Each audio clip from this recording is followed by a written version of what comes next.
I thought they weren't that far from you, though. No, it's not. It's just that much farther west. I'm literally swimming in atmosphere. How is that possible? It's Florida.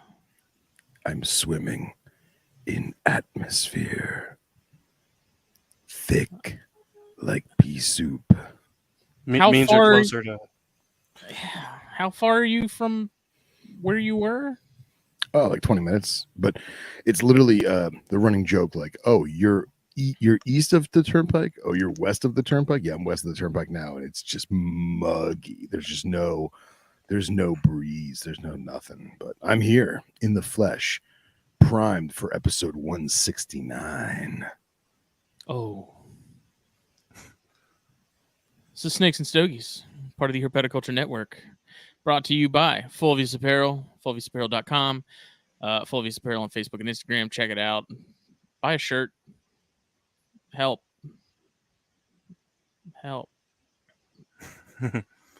Is that Gila shirt available yet? I haven't made it available, so I sent a picture. Like, Phil was all about it, and I made it sort of with Phil in mind. I was like, this is something Phil would like.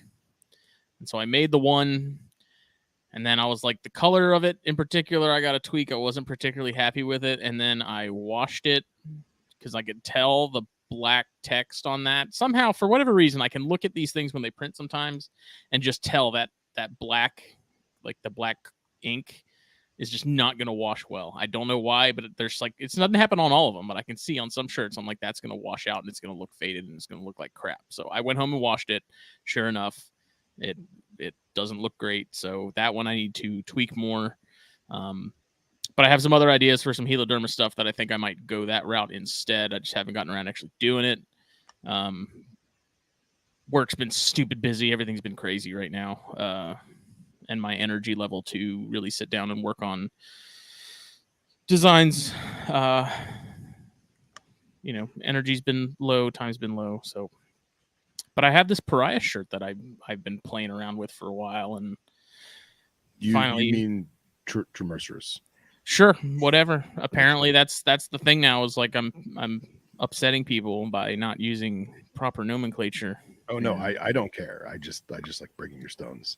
You know, especially after the rhino shirt. The rhino shirt, and then there was the chondro python shirt, which there was this one particular guy on Instagram who absolutely had a fit over the fact that I use chondro python, really, and not Morelia.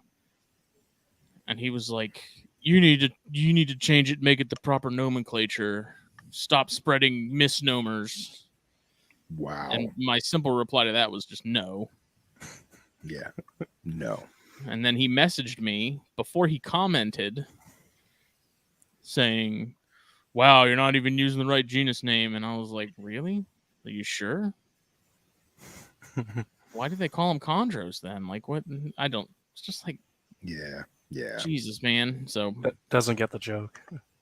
Yeah, I mean, whatever. You know, it's the block button's free, so I use that at my discretion. Well, if it makes you feel Whatever, better, if it makes you feel better, I posted a reel on Venom Exchange Radio's Instagram of me like taking out a brand new stiletto that I got and like setting it up. And somebody comments, some PETA person comments like, "Why do you feel subjected to be a narcissist and keep these wild creatures for your own sick enjoyment?" And I look at the page and there's no picture, there's no posts. They're following one person. And I was like, yeah, block. And that's it. Yep. Just like that. Yeah, I mean, it's just that those types, I just like to mess with them, man. Like, yeah, you get upset over, like, the taxonomy thing. Like, we talk about it a lot. Yes, I don't believe rhinos should be in Gonyosoma at all. I don't feel like really anything other than Gonyosoma should be in Gonyosoma. But it's not something that I like get worked up over. Yeah, you're not gonna lose sleep. It doesn't matter. Like, that doesn't have any effect on how I'm keeping them. I think it's dumb, but that's the extent of my outrage. So, yeah. But I mean, it's like where do you think the term chondros came from, dude? Like, they just made it up? I don't know. Exactly. Whatever. So that was fun. And then when I make this available, I fully expect to get some pushback on that too. And I'm like, hey, like, don't buy it. I don't Look, care. I joke around, right? Some lay eggs, some don't. Get over it, you know? I like Parias more phonetically. Yeah, I actually like Tremercerus more, but if it makes it easier to literally cut them in thirds, then go for it. You know what I mean? If you want to have 40 freaking different, species, and you want to break them in half by some that lay eggs and some that don't, or some that live above the, 32nd parallel, whatever, go for it. As long as we know what we're talking about, Sean asked, where would I put rhinos? Right where they were the entire time. There you go. Monotypic. Oh, I thought you were going to say in my house. Same in my house. Same with Persimmon. Like in my house. Rhynchophis, all that stuff. Like those were all fine. Yeah. So I don't know, whatever. It is what it is. Well, yeah. Taxonomy's fake anyways, people. Shut your mouth. COVID was just an excuse for them to change the batteries in the birds, and taxonomy is fake. That's glorious. Have you seen the whole thing on walking trees now? Now they're coming out with all these walking tree videos. And like, No. you know about that? Like these trees that move on their own. The things from damn Lord of the Rings.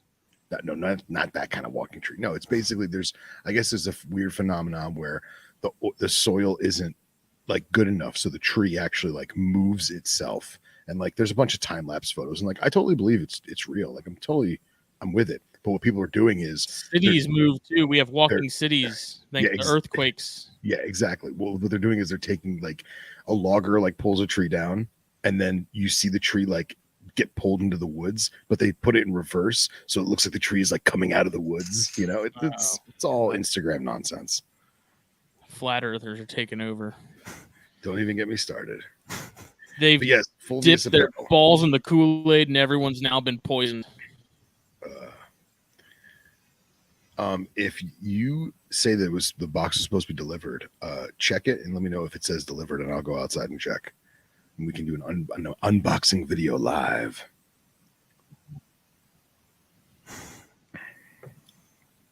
And then we can get to our other sponsors. Oh, go ahead and do that because I gotta.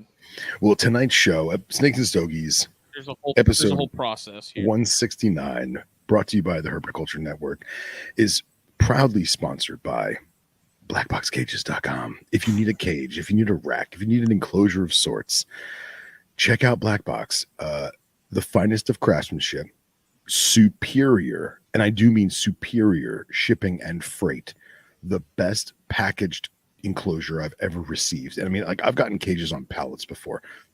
Their pack job blows away anything I've gotten before. Everything comes ready to rock and roll. You want built-in LEDs with dimmers and like light control, go for it. You want sections recessed for heat emitters, knock yourself out. You want a screen top? Hell yeah. You haven't decided if you want a screen top or not, and you don't know if you're going to stack it or you're going to put lamps. Well, guess what? They can cut you a piece of PVC that fits like a glove right inside of a slightly recessed screen. So you want to stack it? Stack it. You want to put lamps? Put lamps. Rock and roll. BlackBoxCages.com. Check them out. Use code TH. Is it THN or THP? I forget. Smitty. THN. THN at checkout. Get some taken off the top. Help you out with that shipping because Lord knows those boxes are big. And then after you've completed your online purchase with BlackBoxCages.com, go check out the fine people of the Pacific Northwest, the Gendra, the Puget Sound pythons.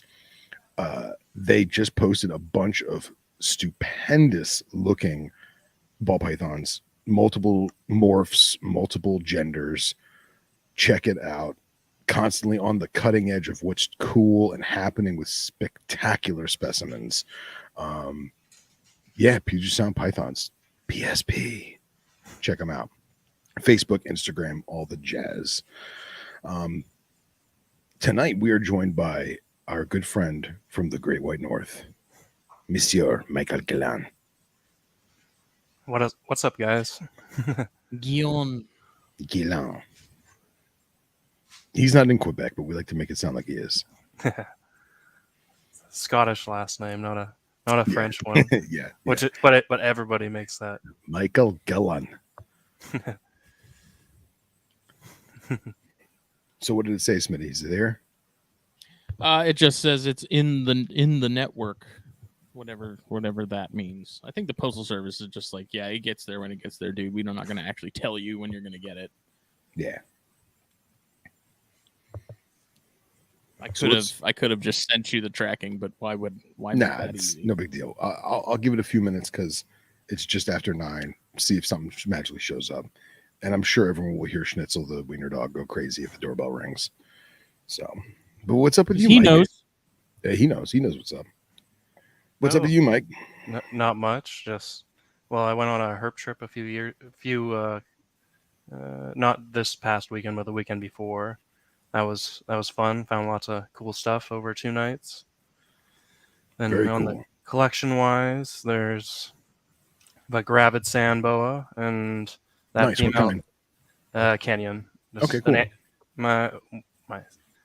The male's my first snake I ever got. Female's the second snake I got. Awesome. They've had 3 years off now, so yeah, I finally decided to put them back together, and she's getting pretty fat. Cool, man. That's great. Yeah, and that female subok, going in, Yeah, going in the shed. Nice. Rub it in. Rub that salt in that wound, buddy.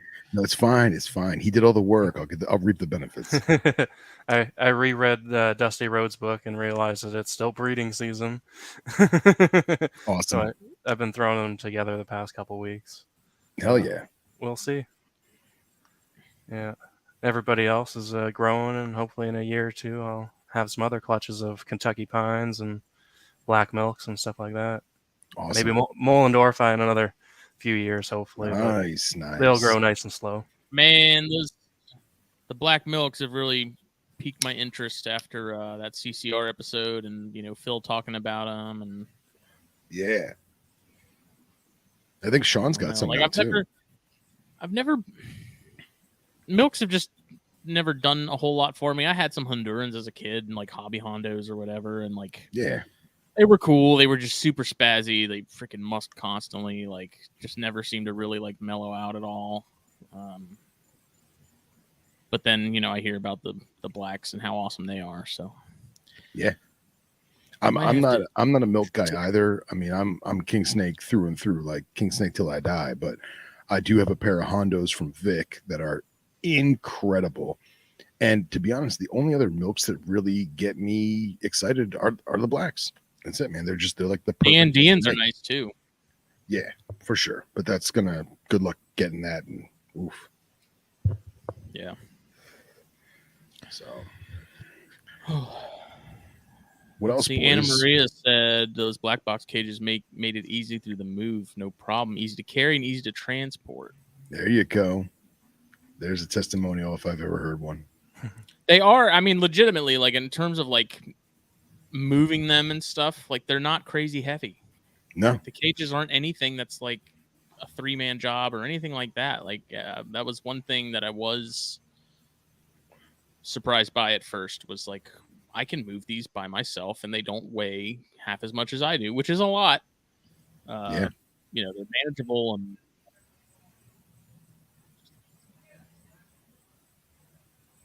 yeah, the cages I have are extremely light, and Anna Maria helped me schlep them, so she knows what's up firsthand. Everything went swimmingly. Yeah. I didn't know if you wanted to dive into that or if you want to touch base on it later or whatever. I mean, we can touch on a little bit. I was basically more so curious because you talked about it briefly on the latest Venom Exchange episode, which everyone should go and listen to. Yeah, Venom Exchange. Every episode. Check them out.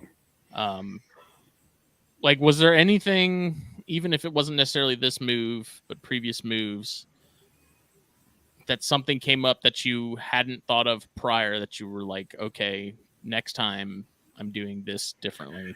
Yeah, and I had and again, we'll talk more later in the show, whatever, but I had a fantastic idea that on paper sounded really, really good, but in actuality proved out to be more of a hassle than not. So one of my ideas was, because with venomous you have to container the animal, right, and then put that container inside of another container and then mark and lock and all that, and we can talk more about that later. But one of my ideas was I'm going to get a really big, like 4 or 5 foot long tote, right, whatever the width of the back seat of my SUV is. And then what I can do is some of the smaller stuff, like some of the baby rock rattlesnakes and the stiletto snakes and pygmy rattlesnakes I have in small container store gasket tubs. I can literally, I'll take their water bowl out so it doesn't smush them in transit, and I'll literally put their entire enclosure in this big tote, and then I can transport 6 or 8 of them in their enclosures, right? And it worked like a son of a gun. Excuse me. But it is way too large and cumbersome. And let's say I was going to, in my mind, put 10. Well, no, I only got 6. And that means I have to do 2 or 3 more trips with my SUV to do what could have been 1 trip if I had just delied or bagged them. So if you have smaller animals in their own self-contained containers, it would make total sense to get a bigger transport tub and just put their whole enclosure in there. Yeah. But if you're by yourself, good luck, man. I had to have someone carry, because it's so long you can't pick it up by yourself. I don't have the wingspan, you know what I mean? Right.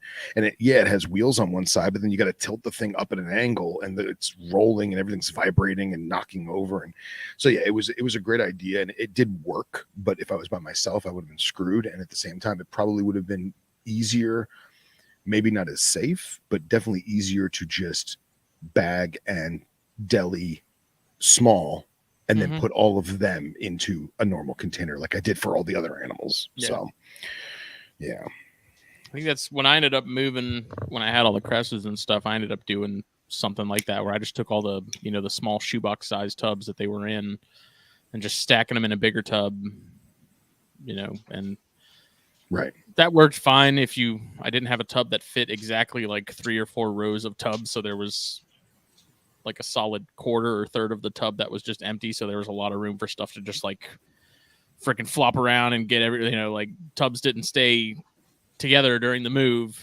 Right. It was just across town, but still everything was just like sliding around, and kind of surprised I didn't lose a bunch of tails on that one. But yeah, it was a pain. Moving period sucks. Like, even if you have a small collection, I hate having to move the collection. It's not. I think I have more now than I did then, but I remember just moved across town when I had the cresses and stuff. I was like, this just sucks. Like, didn't have anybody in the back to keep the tubs from moving around. Had a couple tubs with the adult geckos in it, falling over, and just super frustrating. Yeah. Oh yeah. Sucks. Couple road transport tips. Something that I learned the hard way. If you're going to be using your personal vehicle, whether it be a car or truck or SUV, your daily driver, and you're going to put enclosures in your back seat, and you're not going to fold the seats down, make sure you buckle the seat belts around the enclosure or buckle them beforehand. Otherwise, you're going to hear bing, bing, bing, bing the entire drive there. Oh my freaking God, Subaru, I hate you because of your seatbelt dinging, because it thinks there's someone sitting in the back seat, and it oh God. And I kept forgetting every single time I would take a trip with like cages in the back seat, it would ding, and I'm like, I thought I was going to do it. I kept telling myself, don't forget to click the seatbelt. Don't forget. See, I can ignore it. I don't know. Maybe it's because dude, like the kazoo factory and stuff, and hearing kazoos literally all day, every day, that I just I can tune that stuff out. It doesn't bother me. Yeah, and the worst part is in the Subaru, it gets louder. Like, obviously it hits a point, but like it starts off like ding, ding, ding, and then like the minute you leave your neighborhood, ding, ding, ding, ding, ding. Oh, it's atrocious. It turns into a scream. Yeah. Oh man, I'm glad everything went swimmingly and you didn't have any major hiccups. Yeah, for sure. I will say this. For those who didn't listen to Venom Exchange Radio, I actually had 2 stilettos pass away before the move, and which I thought was absolutely wild. And it just goes to show you that I really think I jump started their metabolism, and these were the 2 that I watched eat. So it's like maybe I gave them nutrients, a little too late, or I sparked that metabolism and I just didn't follow through, but it just goes to show you keep an eye on things, and don't, just because it ate doesn't mean that everything is, kosher, so to speak. Pay attention and be mindful. And yeah, so just my PSA for the show. Serves you right for trying and caring. Yeah, I know, right? Oh, geez. The nerve. Yeah. What are you smoking? So because this is my first show ever in this house, we are smoking. Oh, did we ball out? The Montecristo Open Master from Habana, Cuba. Oh. It's a little guy. It's like a little little guy. Robusto. But yeah, smells phenomenal. I actually I have 2 of them. I put them in my like the little Pelican that I bring to Daytona with me, the one with the gecko on it. I put them in there, and I hadn't opened it since before the move. And I go to open it. I was like, oh, I'm gonna smoke that Open Master, right? And I crack it open, and the aroma of just these 2 sticks just boom flies up out of there. So very excited. And yourself, sir? Face. Roma Craft Aquitaine. Nice. One of the goats. And then I have, so my cousin had a baby shower over the weekend, and cool. My uncle went and got, I guess Raj gave him a deal on just a bunch of random cigars, mostly stuff that doesn't sell because I saw what was in the box. And some of these, he had like a couple of these Stillwell Stars from Dunbarton Tobacco and Trust, which kind of made me giggle because Steve Saka, who owns Dunbarton Tobacco and Trust, was like hyping this line hardcore before it got released. Like, this is going to change cigars. Like, this is going to ruffle a lot of feathers because we're doing something we shouldn't. Like, all this stuff about how the tsunami of waves this cigar was going to make in the industry. And it came out and it fell so flat. Oh, man. And it's because... So this line there's like 4 different blends in this line. Each one has a different kind of pipe tobacco in it. Okay.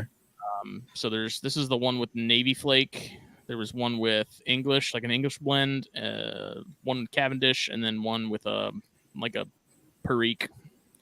So each one very different from the last. But the problem is like most pipe guys don't really, like serious pipe guys don't really smoke cigars. Most serious cigar people don't really smoke pipes that much. So you were kind of like appealing to no one in particular. None of them were bad by any means. I think these were like $16 a stick, which I thought was a little funny because it's like, dude, you're really swinging for the fences on that one. Oh yeah. None of them were bad by any means, but definitely if someone, like, I kind of grabbed these from the baby shower before I left because I was like, I know y'all are going to grab these, light them up, and be like, what the hell is this? This is gross, and throw it away. So I was like, I'll take it and give it a good home. So I have this one sort of on deck. I don't know. It's just kind of funny because there was so much hype around these. And then they came out, and the first like 2 or 3 weeks they sold okay. And then they just came to a screeching halt. Like most cigars, like new cigars come out, they get hyped up a lot. People go crazy and buy a ton of them. And then all of a sudden, everyone sort of realizes that they're really not anything that special. And they just die, like right there on the shelf. Yep. Just flatline. And what was that? What was that Drew Estate that I still never got one? The one from last year that was all crazy hype, and there's only 200 ever made. And I want to say it's like H59, but I know that's the H99s. H99, yeah. That's what it was. Yeah. And that is a great cigar. It's a very good cigar. The problem is Drew Estate teased it for like 3 years. That's what it was. Never released, like didn't have the inventory to release it on any large scale, but kept telling everybody, "Oh, we got a new Liga coming, You're gonna like it a lot, you're gonna like it a lot," and everyone got super excited about it because they were like waiting and waiting and waiting and waiting. They oversold it, like in the advertising and stuff, and then people got it and they're like, "This is it, like this is what we've been waiting for," you know. So Yeah, it's the same with the anniversary. They had a 10-year anniversary one, which I honestly, it's like $25 a stick, and it's okay. I didn't think it was all that great. I still like everything goes back to T52s and number 9s, man. Yeah, for like sure. All the Unico series stuff, so like Ratzillas, Velvet Rats, Flying Pigs, which that's a size and cigar. I really just anytime they do Flying Pigs and anything, I'm just not into it. I don't get it. I've only had like 3 ever, and I'm with you. They do it on all the other lines, like the Undercrowns and stuff too, and I'm like, it's like a nub. It's like cool. I get through half of it, and then it gets too hot for me to even bother smoking. Exactly. And then I'm still paying $20 for it, so it's like, why? So everything for me with Leah just keeps going back to: is it better than a T52 or a number 9? The answer is most of the time no. Yeah. H99 is very good. You know, I don't have any issues with it. It is a little more expensive. It's like, $2 or $3 more than a regular 9 or T52, but it's just like there's a reason T52s and number 9s have been around as long as they have. Like exactly. Their time has tested them and they've stood. So yeah, man, tried and true. That's right. I do like Velvet Rats. I'm not crazy about Ratzillas. Year of the Rat to me was a major disappointment. That came out last year, the year before last. Everyone was super excited about those, and they only made so many boxes of them, and they were really hard to get a hold of, and like people were wanting them like crazy. And I smoked a few of them, and I'm like, these are really not. They were horrible, frankly. Like I did not like them. I smoked it multiple times. The rep gave me some, and we had an event, so I was like, I just. If I'm given one, I'll smoke it, no problem. But if I'm going to spend $20 on a cigar, it's ain't gonna be that. Gonna be a Corona Doble number 9 or T52. Yeah, for sure. But everyone wanted those. We had people buying full boxes of those Year of the Rats, and I'm like, that's $300 you ain't getting back. Like, yeah, you're gonna be disappointed, And I tell people flat out, they're like, "Is this any good?" And I'll be like, "No." Same with those Pappy Van Winkles, man. Pappy, Drew State had the Pappy Van Winkle stuff. I know. And those, I had guys come in because those were like $18 a smoke. And that was red label or black label? Not the red. Okay, the gold and black, whatever it was. Yeah. Foily one. Yeah, crazy money. And, they were like $30 by me. That was like the higher end ones, and I think I still smoked 1 or 2 of those, and I was like, I don't get it. But yeah. The regular, like the regular production Pappies, people come in, and I didn't lie to people when people were like, "Is this any good?" I'd straight up tell them, like, if you're gonna spend that much money, go buy, I'd show them Romacraft and be like, go buy 2 of these instead, dude. You're gonna like this way more. Yeah, I'm not gonna lie to people. That doesn't bring people back. Exactly. Well, what about you, Mike? Are you indulging in an adult vice tonight? Yeah, just some Corona. Hey, man, it's the way to do it. Yeah, that's it. Take whatever's left in the fridge from the weekend. My fiance is part Cuban, and she's changed my world by putting lime and salt on the Corona bottle, and you got to do it if you don't. You got to have it on ice as well. Yeah, that's it, man. It's got to be. So, what else, boys? Anything new with the collection at all, other than the losses there? What, me or Mike? I mean, both. You in particular. You got anything coming at all, or any changes being made, or you just kind of everything's on hold until you sort of figure out the next? Yeah, I'm not. I've got cages and Vivaria to redo. Everything's set up in their house, the only thing that's not is my Gila Monster was in this really badass fish tank enclosure with excavator clay and all these fake cactus and everything. And I realized that there's no space for that enclosure. And it's one of these old, like half-inch thick glass aquariums from the 1960s. And the thing takes like 5 people to move when it's empty, let alone filled with rock and sand.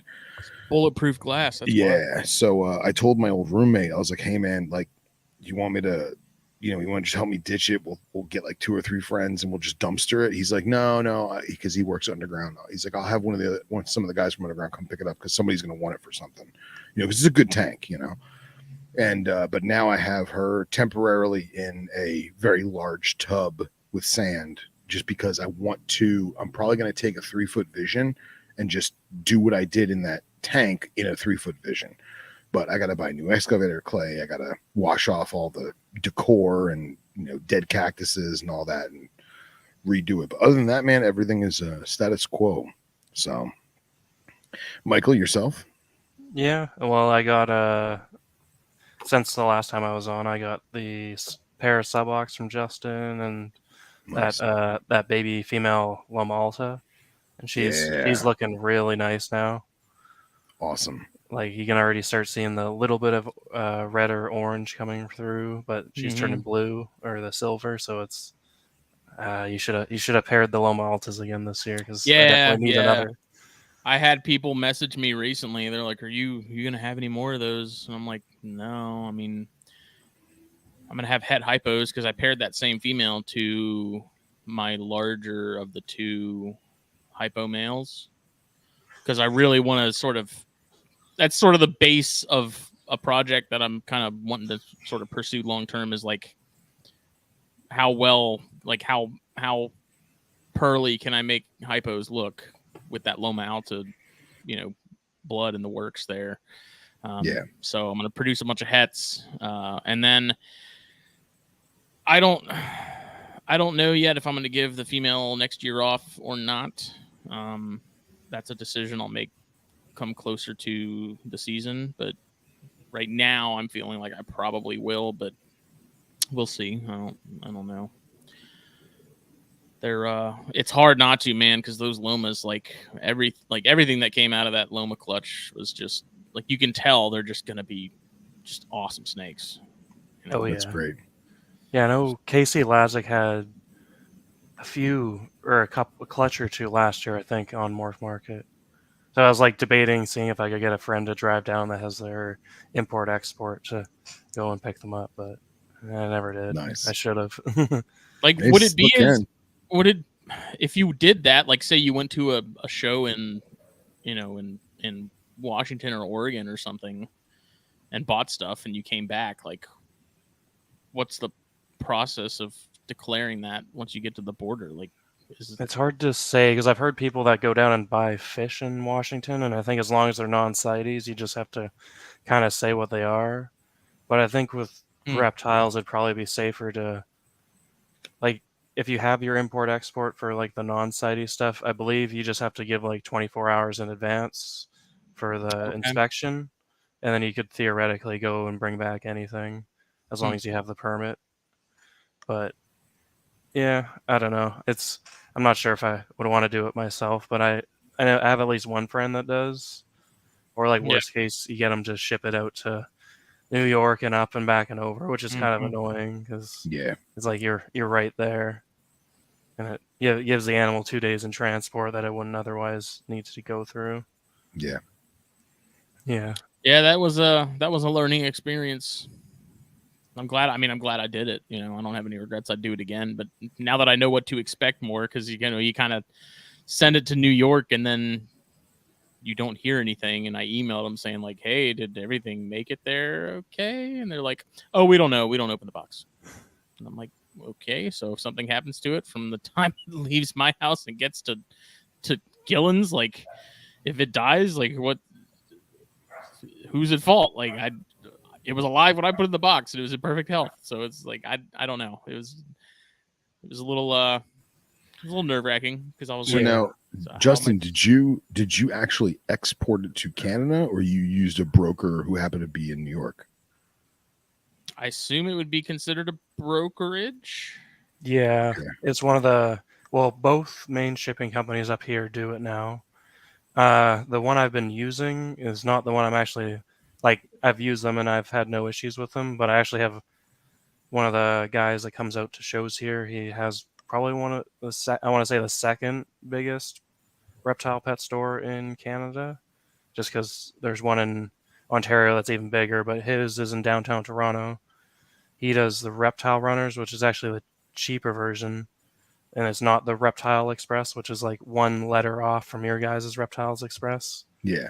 But Yeah, see, so I maybe thought they were somehow like related, and like I thought maybe Mike, who owns Reptiles Express here in Georgia, had some sort of hand on that. And it wasn't until, because the logos were very similar, like their color scheme is the same, that purple and green, the same like theme colors for their logo.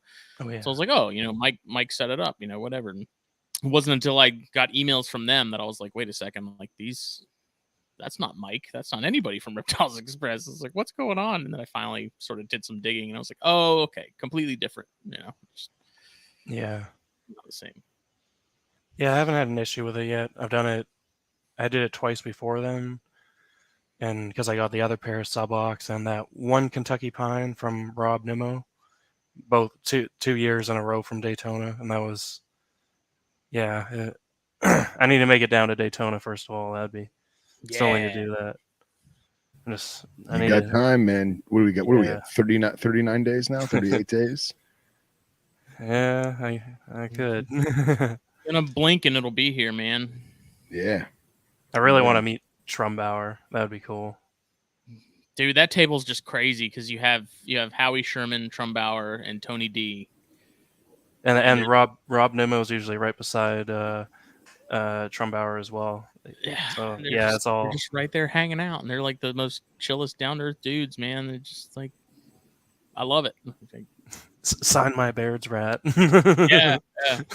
That's great. It'd be cool to pick up some of those, because doesn't Craig breed some of those like otter locality Bairds, like Davis Mountain stuff and whatnot? I don't know if he does currently. He has it's another albino that comes from that side of the range, which is supposed to be separate from the eastern range stuff, which is like what originally all the hypo and albino stuff came from. And I picked up a het from him last year of that the new albino. And they do look a little different. They definitely seem to have more sort of pattern to them than I like with the eastern range hypos. It seems like they get a little more uniform, kind of like the eastern range stuff in general. Like the Lomas have very little pattern and more just the solid color. Where, conversely, the western range stuff, your Davis Mountains and whatever, that kind of stuff, they have more of that pattern. They retain more of it. And it's not all just like the colors, it's just colored. It's just the silver and the orange like you get on the east side. On the west side, it's much more, I don't want to necessarily say uglier, but different.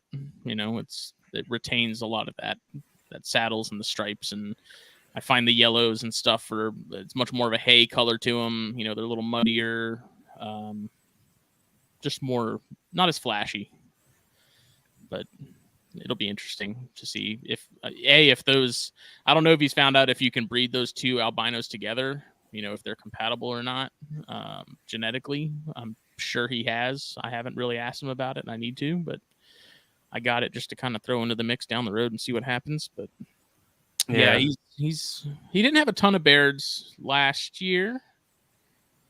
I don't think he had a ton of Bairds the year before, but he seems to consistently have at least some. So yeah, I messaged him once because I was curious on if he had the backstory of the Wild Rose Pass stuff, and turns out it's actually in the book in the last chapter.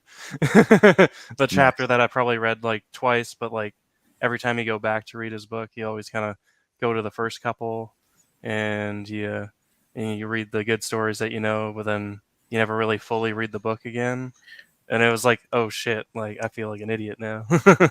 Well, it's crazy you mentioned that because, I've honestly been on a Suboc kick, and I feel like although I've been kicked when I was down many times with that species, I'm ready to try again. I still got one boy who's an anery boy who's doing awesome, but I boxed up all my books and everything. Like my books were the first thing to get boxed up, and I put them all in airtight totes with silica packs because I don't trust Florida humidity, and I didn't know if they were going in a garage or in a warehouse or what, because I didn't know what the hell I was doing.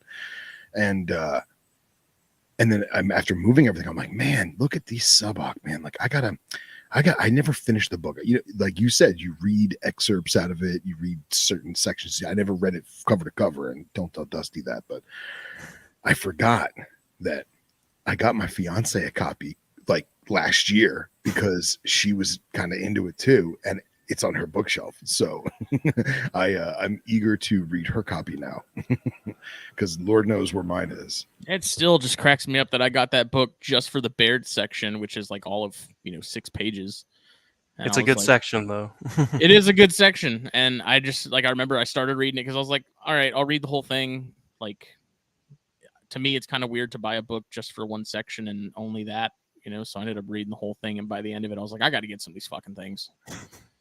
Like, I was sold. I was like, these are cool because I always got them sort of mixed up with Texas rats, like leucistic Texas rats, and was like, why would you want to keep those? All they do is bite, and blah blah blah blah. And then I was like, wait a second, these are not the same. Yeah, it would not shock me if at some point, like in the early to mid 2000s, there was a lot of those mixed up, because I feel like that was when the bug-eyed leucistics were really like a thing, and everyone was going crazy, making the biggest eyes, the bluest eyes, the whitest snakes. And I have a feeling that people did mix that up, which kind of led to guys like us kind of like, it's not my thing, I remember going to shows, and the only rat snakes that were really prevalent were corns and those bug-eyed lucies. That was it. So, Phil, you got the Craig's book? No, I don't. I don't have any of them. I need them. Yeah. Actually, that's one of the books like I my plan favorite book to read out of Herp books, because really? it's like one that just the stories. Oh yeah, you feel like you're there because Craig's just such a good talker, like person with words, basically, right? He's a good storyteller, so it's sure, really cool. Like if I ever had kids, it would be like that's the book they're getting to bedtime stories to, kind of thing. And that's for sure something I plan on buying this Daytona, is getting at least a set of 2 volumes, right? There's 2, but the second one I haven't found any in like 2 years. Okay, so I know he always sells at least those 2. I think there's another book he wrote that's herp related, but I definitely want to get a set. I want to have them signed by him, because I mean, who knows if he's going to keep doing it next year, the year after, Yeah. So. I think the original ones, at least the one I have, is signed by him. So maybe he signed them all. I'm not sure. Nice. Yeah, Chris and I want to get him on Corn Stars really bad, because I'm really itching to just talk to him about the Hunt Club. Yeah. Like, then you got to talk to him on THP or on here, and chat about subox and Bairds and West Texas, and you could probably have. I think like I don't want to, like Eric's episodes with him were good, but it almost seemed like they didn't really go deep into some of the questions. Like he kind of just did 2 episodes that were pretty similar, just like, and basically explaining his book almost. If you read his book, like a lot of those stories are in it. So I feel like maybe if we can ask some different questions, it would be really, really good. Yeah, and I was gonna say, is I know that they had him on majority for just herping in general. While as I feel like if we were gonna have him on, it would be more about like species specific stuff, Yeah. Like the stories are good. Don't get me wrong, but if you read his book, they're some of the same stories. So it'd be either way. It'd be cool. I'm sure you guys would do it different. Not that Eric does it bad, because Eric's still the podfather. So no, that's the way I felt like I had way more questions coming out of those episodes than I did going in. Exactly. A lot of it was like, for me, the history of stuff, like what was it like at the Hunt Club in its heyday, that kind of thing. Like what, paint me a picture. Damn it. Bob Ross the hell out of it. Happy trees, happy snakes. Trees. That's right. Oh yeah. Nice. Well, I'm gonna mute myself for a second and go check and see the front door if there's a box there. Why is the dog freaking out? No, but it's been 40 minutes, so why not? I'm gonna go ahead and put money on the fact that it probably isn't, because it's the postal service. So. Why is Phil's avatar my avatar? Yeah, I saw that. I was like, what? Why does he have a Baird's? Yeah, I mean, maybe one day I'll come back to the subox thing. That was like the Brettles for me. It was a tough call to make, but it was one of those things where it's like I just don't in the grand scheme of what I got going on and what I have plans with, it was just like that was a sort of a non-essential thing. And, if I end up getting more space and stuff, then I definitely would like to at least have another pair of them again. But the Wild Rose Pass stuff, in my opinion, is the nicest locality of suboc stuff.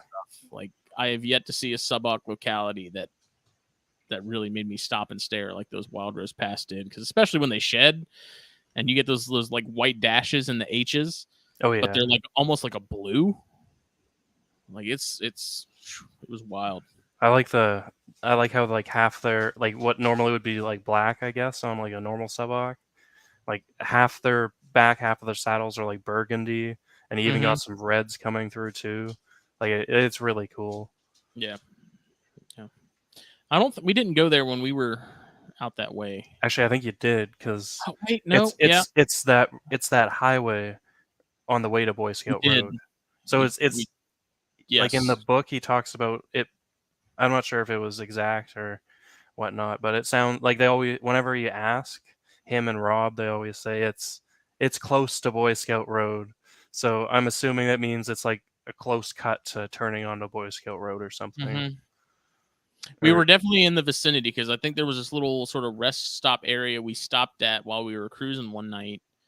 Because there was, a bunch of huge rocks and stuff at this stop. We were like, we got to go look around there, because, there was no one out there at the time. Of course, we stopped there, and then 5 minutes behind us, there's the group that we saw pretty much collecting everything they saw, and they found a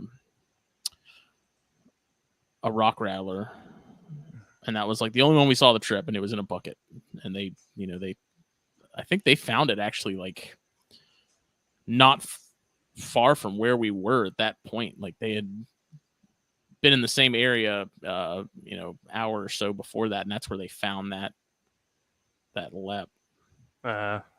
So that was kind of a bummer, but it was also like the middle of the night, so without daylight, it was kind of hard to tell exactly what was going on and what was around and stuff like that. Kind of wish I had seen it during the day, but it's weird how you don't get a whole lot of context for places like that when it's like pitch black. Like, I wouldn't recognize the cuts we were on during the day, but like we were there the night before, because Rob would be like, "Oh yeah, this is the cut that we were seeing, this, that," and I'm like, it was way bigger last night when we were looking at it. Like, oh yeah, I don't know, it's just strange. Like when it's pitch black out and you only see so much. Yeah, that's like me when I'm road cruising up where we are in the Okanagan, and Jay's like, I don't know, we were over here, right? It's like, no, we were way over there. Yeah, it's always we were fun. 15 miles back that way. Yeah, that's the wrong road. You guys look like you did pretty well, though. Oh yeah, we got 7 rubber boas over the 2 nights. Only a couple Norpacks, but I think it was just sometimes it's hit and miss. Like we've had our first night ever out there, we found, I want to say like 7 or 8. Like they were just all over the road. And then last year in the spring when we went, it was all the babies. Like you don't realize how small baby Norpacks are. Until like you think, oh yeah, that like foot long thing, that must be like a last year's baby. No. It's the corn snake's baby almost size. Wow. Rattlesnake. Because like I guess the first one we ever saw was like a huge male Norpack that was probably like 4 feet at least. But like all the other ones you find that are probably older adults, they're only a couple feet. Let me see. I'm pulling up the pictures right now.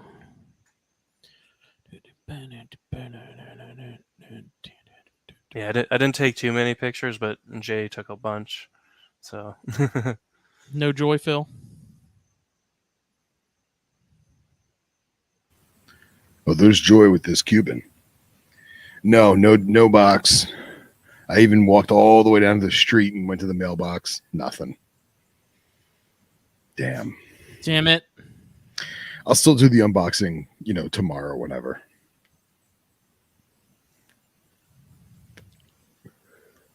And then so that one right there. So we were on one of the lakes there, and we were just chatting, and then all of a sudden we noticed the garter snake swimming right in front of us, and that was pretty cool because How cold is the water up there right now? That's like the hottest part of the province where everybody goes to vacation and wineries and stuff. But Okay. it's still like the water itself is obviously a little chilly, kinda. I don't know. People go swimming. I don't really go swimming that That much. scenery though. Oh yeah, it was cool. I'm pretty sure you saw the video I posted. Mm-hmm. But yeah, it was that road in the background is one of the roads is basically where we found that big gopher on one of the Okay. nights. But yeah, that the whole scenery in the place is really cool. We weren't really herping too much in that area, but it was a good spot. Like there's turtles in that. Turtles, actually native turtles in almost all of those lakes. Like, Not red-eared sliders. yeah, because right here in the lower mainland, there's tons of red-eared sliders in almost every body of water.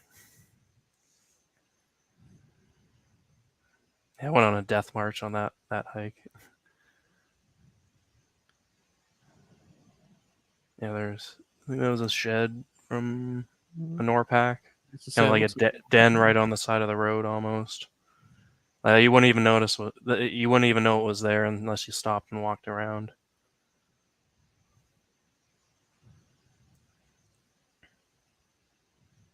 Yeah, I think that was the first rubber boa that night. It was Andrew Needham.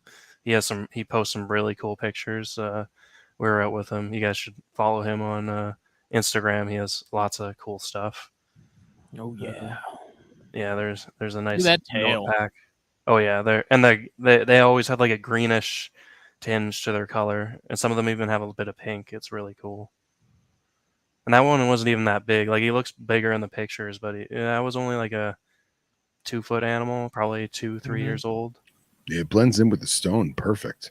Oh yeah, right on the side of the road. Now, is that gravel dirt that we're looking at? Is that on the side of the road is like a shoulder, or is that naturally? That's what it looks like naturally. It's kind of that's like that's the pavement that it's basically on, and then that's like the little tiny shoulder, not even that much of a shoulder. Little of this, little of that. Yeah. Overgrown shoulder. Yeah, exactly. Yeah, like usually by then, like a lot of the grass and stuff is dead, but it was like there's a lot of greenery still, so I think they got a bit more rain sporadically to keep the area a bit more green.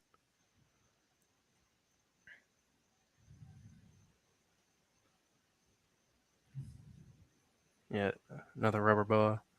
Yeah, we found some good roads for them. Like we always find a couple in the more desert area, which is still kind of weird, but we do. But then up in the hills, we'll find them just cruising the road, even if it's 3 in the morning. Like they're just up all night, kind of thing.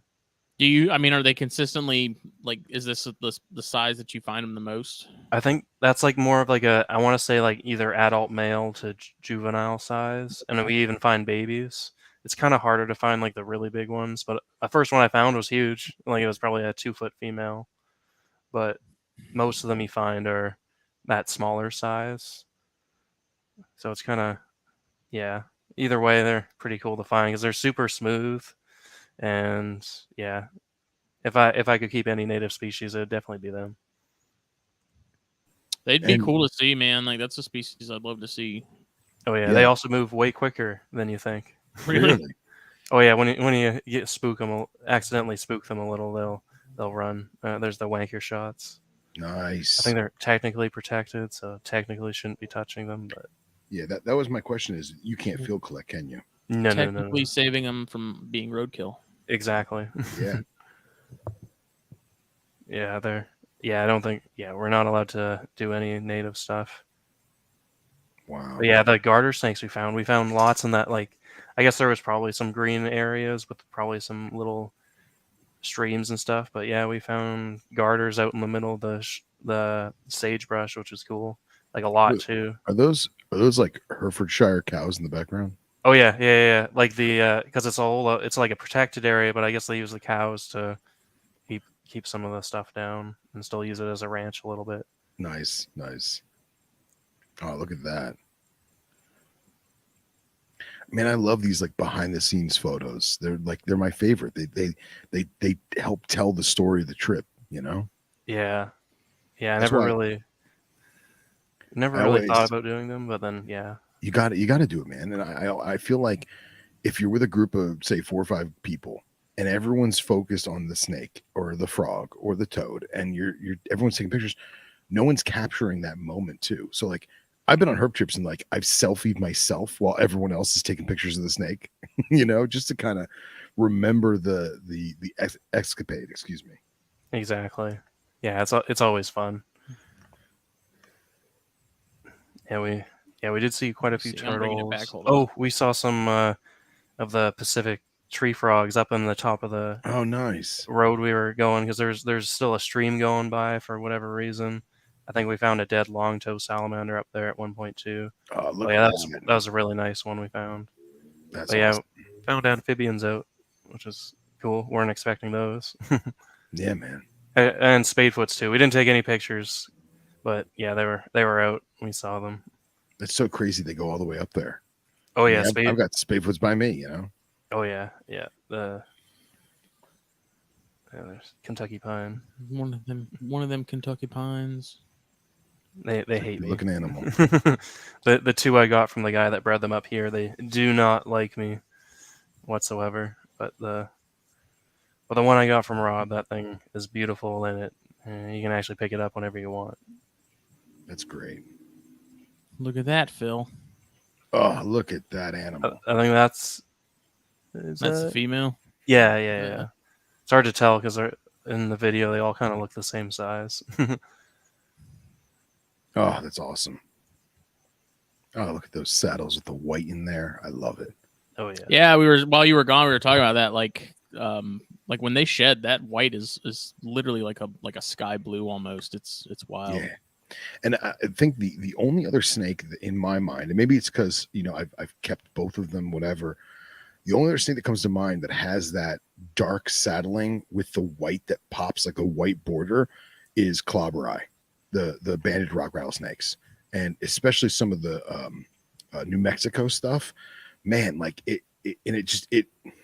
obviously it's not necessarily convergent evolution, but I feel like both species like got the right idea, you know what I mean, of putting that white accent in that dark black.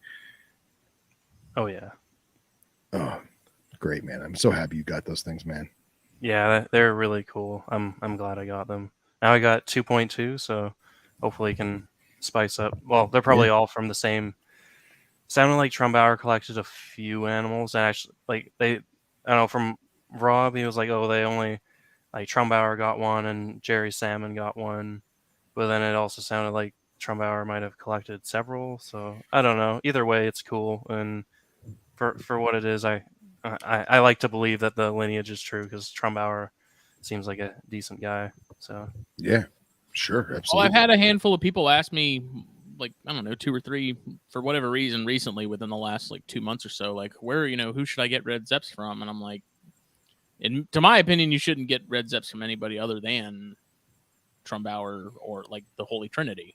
Like, those are the guys that made it happen. You know, it's like exactly. there are some other people that I wouldn't not get them from, but if I was looking for like verified for sure red zep line corns, like I'd go straight to those guys. You know. Yeah, if I were to ever get corns, it would have to be either Okatee Hunt Club locality or your stuff, because like you like how that your stuff's cool because it has that like it's not Okatee, but it's kind of Okatee, right? It's still South Okatee Carolina, adjacent. Yeah. exactly. So it's kind of like a cooler story to say, but nothing beats those line bred red Okatees that you see as adults. Oh yeah. I'm supposed to be getting a pair of Spring Islands soon, which I'm super excited about because, in my opinion, that's in terms of like serious localities.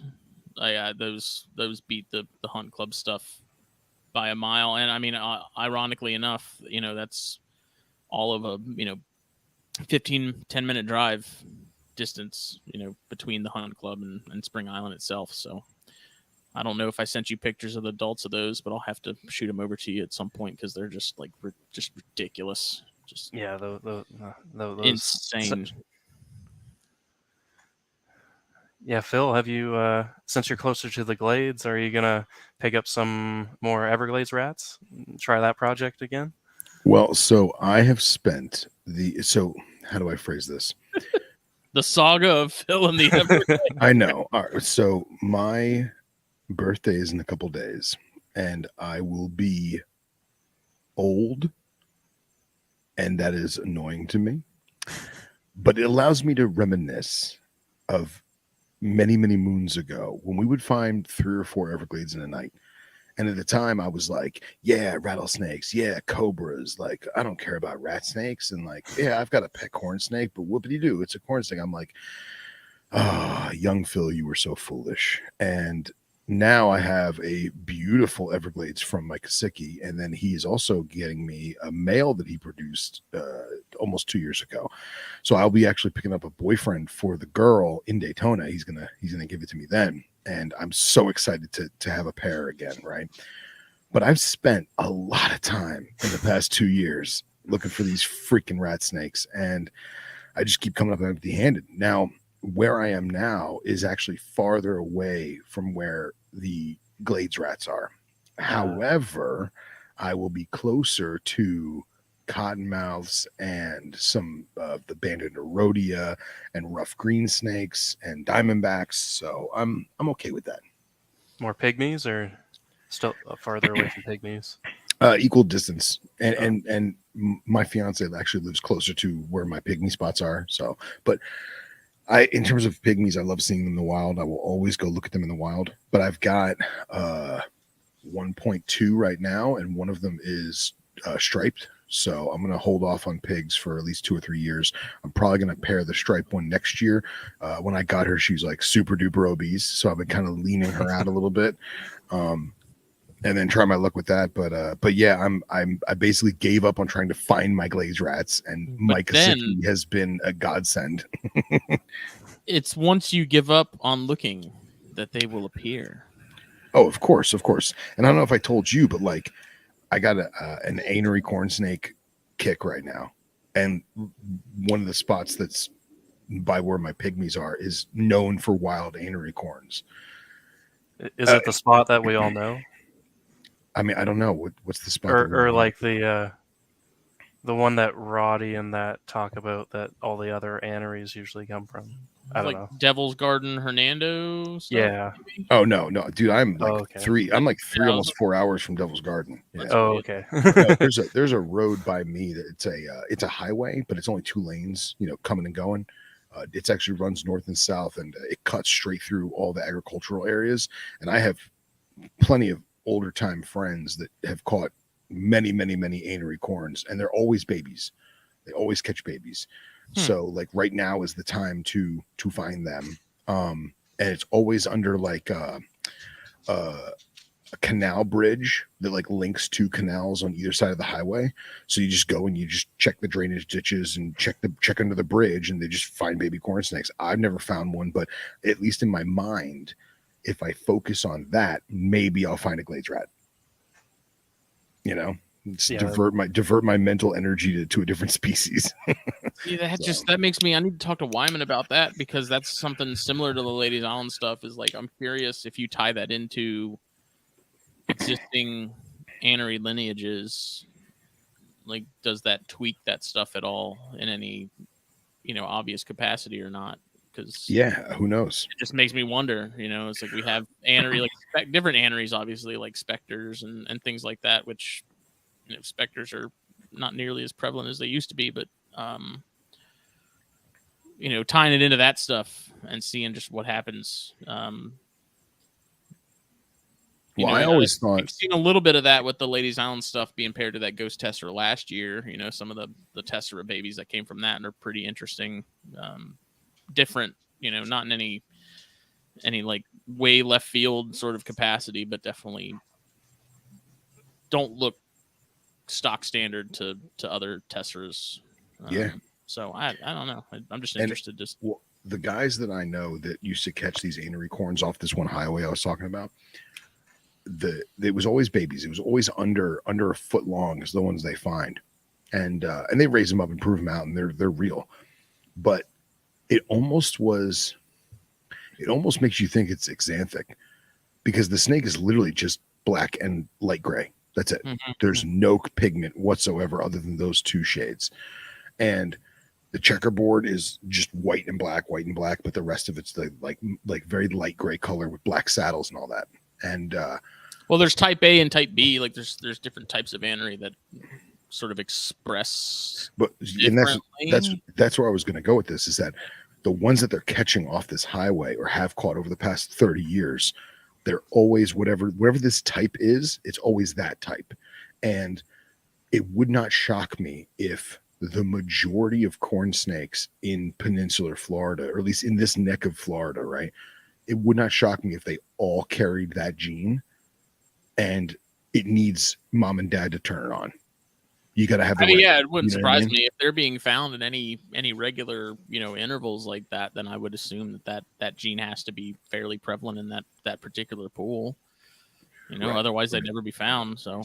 Yeah, because we're not talking like a 30-mile span. We're talking about like hundreds of miles. Right. So. Yeah, but I figure if I focus on that, maybe I'll find the Glades rat. Who knows? But did you listen to the last THP episode, Joel? No, I have not had a chance to yet. What? Okay, so I asked Jake, and Gillon will get your take on this too. I have been given permission. To get a squam. I'm leaning more towards pygmies. Okay. In trade for, get this. In trade for either another child or a boat. Whoa. What if you were in my loafers? So the first question I can answer. The second question I cannot. You're on your own, buddy. Come on. I was going to simply say, look, man, I'll just I'll either give you some Chlorecus, or I'll catch you a pygmy or two, right? That's easy peasy. I'm not helping you with the other one, pal. You're on your own on that one. Just what's your lizard brain instinct say when you have to choose between those two? 1, 2, 3, go. Don't even think about it. Just say it. You can't, because there's too many. Do it. Well, let me say this. As much as I love boats, I am not a boat guy. I have just had too many issues and friends that had issues and all that. But the next question is, if you did produce another offspring, where are you going to put the little sucker? So that's kind of the other. You know what I mean? Like you can rent a lot in a parking lot for the boat. You can't do that with the little human nugget. So that would require that the snake room move into the garage, which would then be converted. It's just this domino effect, because then the issue is what do I do with all the crap that's in here? That also converting would be nice, but it also would not be cheap. So I don't really know. You just buy the boat and use it for the month, and then don't use it anymore, and you're good to go. Does BlackBox make cribs? Hey, there's an idea. All right, you want my honest answer? I want your honest answer. My honest answer is, you first of all don't get a boat. It's a fucking waste. Especially since I know you, and I know that what you're gonna do with the boat and how you're gonna do the boat and all that. Okay, let me clarify. I have zero fucking desire to own a boat. Exactly. I feel like I'm at a point where I will gladly opt for option number 1, which is child number 2, over a damn boat. Well, so that's what I was gonna say is you're not the boat guy. I get that, and I think that you, and forgive me if I'm out of line, you have another baby because you want to have another baby. The squam or the pygmy's just a bonus, Sure. Yeah, I'm with Phil on that. Because then the kid would grow up and I'd be like, "Yep, you were totally worth the dream."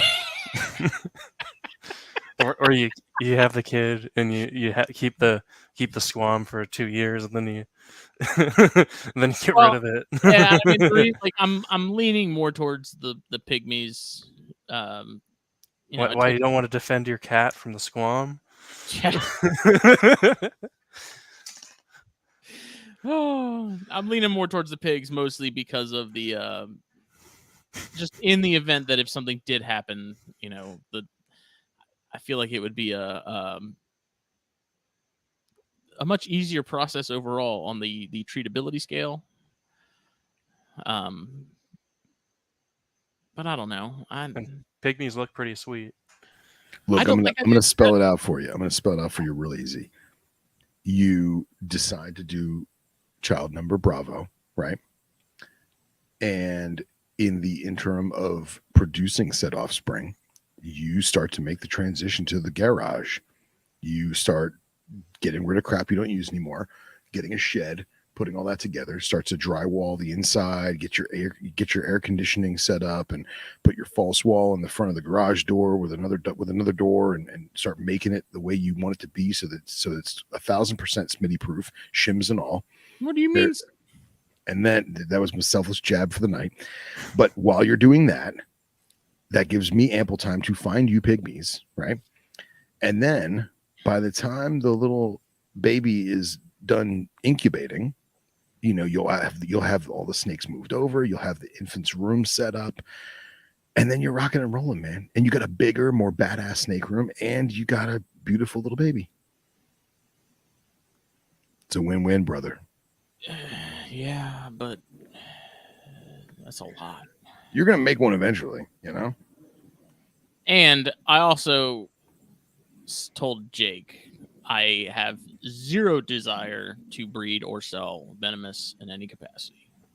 Okay. None. I don't want to deal with baby pygmies. I don't want to deal with baby squams. I don't want to deal with baby insularis. Whatever I may go with, don't want to deal with it. I don't want to sell venomous to anybody. I don't know how people do it. I just want to have something, a pygmy or two. Like, I'm good. That's all I need. I don't want anything crazy. I don't want any elapids. Don't want any cobras. Don't want any mambas. Don't want any of that stuff. I just want small, little finger rudders. Is that too much to ask? All the praising I just did of Mike Kosikian, he is destroying me in the group chat. Yeah. College won't exist by the time they're ready to go to that. Or you need to get the Willard Eye or Claw. Willard Eye would be very much up there, but I also feel like Willard Eye are also very far out of my tax bracket. I don't know what they're going for currently, but I can't imagine. Rob produced some like the other year, I think. He also produced Death Adders. The same guy I got the Subox from, and the Trumbauer guy. He looking at some of his stuff, it's like, wow, that's that would be really cool. And I thought about claws, like something smaller, basically. Like even if it wasn't pygmies, if I was going to stay with the the Crotalus route, it would be something on the smaller side. It wouldn't, I don't want any beast cane breaks or diamondbacks or anything like that. And 7-foot diamondback. Get a Sea-Doo. Yeah, there you go. Jet skis are fun. I wouldn't mind a jet ski.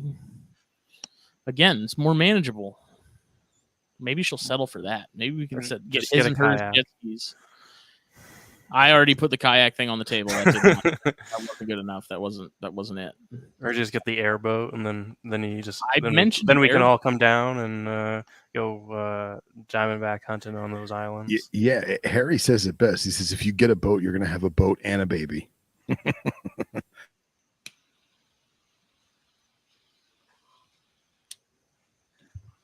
This must be what it feels like when they trade players during the draft. I feel like I'm constantly having to wheel and deal. Be like, okay, we can do this, but I gotta the offer is now a pygmy and a squam. And they'll be like, no, and I'm like, okay, then a baby and the garage and two pygmies. It's just this back and forth. I don't know. It's Or you convince Phil to move up, buy the house beside you, and then you never have to get venomous, and you don't have to have another kid, and then you get to play with Phil's venomous there you go. See, when you have his supervision. Mike's up there playing chess, so everyone else is playing checkers. That is very true.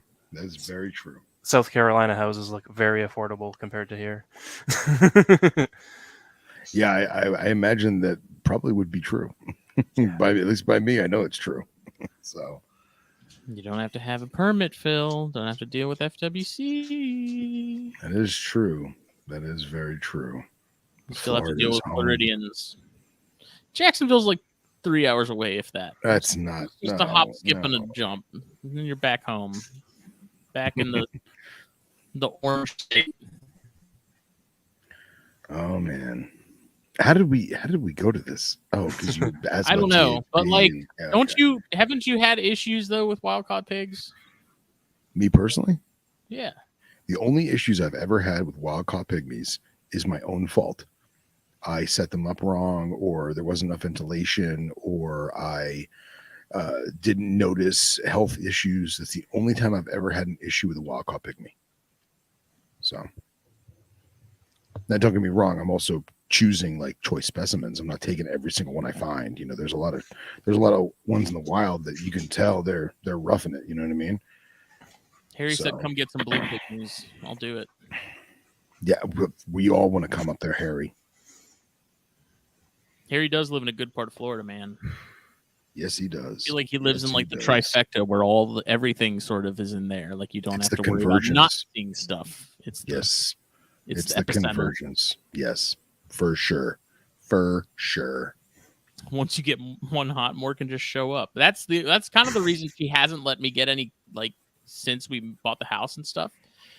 Because I was already very close to selling her on the pygmy thing, but she's like, no, because if I let you get one, then that's your foot in the door and you're gonna go crazy. And I'm like, no, I won't, because I know my limits. And she laughed at me and said, no, you don't. And I said, okay. And that was the end of it. So, Scott and Nipper are gonna just start messaging you and making sure you do everything right once you get this ball rolling. I'm not even worried about that part.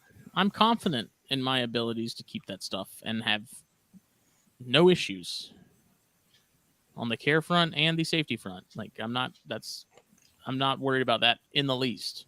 Yeah. That's good. But if you had to pick between pygmies and squams, I know it's kind of apples to oranges. Me or Insularis? I would 1,000% go pygmy for all the reasons you just said. I like pygmies. What's that? What reasons? The fact that the husbandry is probably easier, especially where you live. The antivenin is more readily available in all aspects, all facets, and it's native, man. You know what I mean? So you're not dealing with foreign viruses or issues or diseases or whatever. It's so hard because like Atheris have been an absolute obsession of mine since I was a kid. Sure. I had every page from the World of Atheris website printed and in a binder. And a big part of the problem is I got the book recently, and so I've been reading that, and that's of course, like itch and of course, gives me freaking hives. So I don't know, man, it's tough. And the only reason I mentioned Insularis is because those have become pretty readily available, and they're not crazy expensive, and they're nice. You know, they're still pretty, but it's true. I don't know if I want a Waytar, but the blues are nice. Blues are awesome. It's a blue freaking tree snake. So, and speaking from someone who's had all three color forms before they had their own species name, I just watched a rat run across my patio.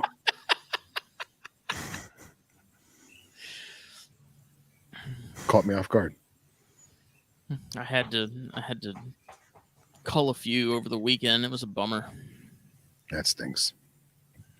I somehow ended up with like a ton of males, and I was like, I heard some of them fighting and stuff, and I was like, all right, it's time to take a head count. Yep.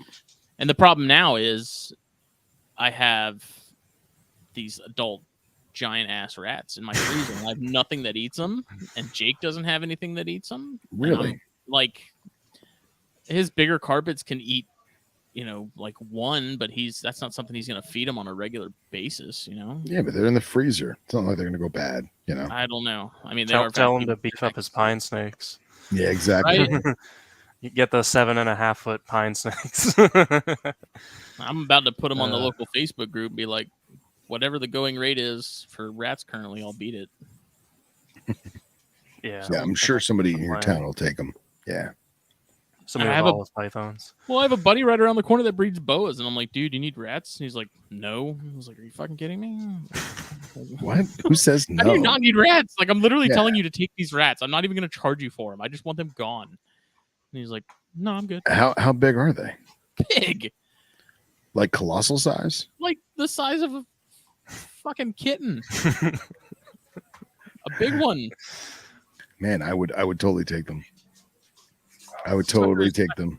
I froze like 6 of them the other day, and that box must have been like freaking 3 to 5 pounds. Yeah, man, I wish you were around the corner, man. I would definitely take them all. What would you even feed them to? Gaboon. Oh, yeah. Yeah. And honestly, I mean, I've got cobras that are big enough to take it. I just would feed them that for like a 2-month span, How often do you feed the gaboon? Once a month.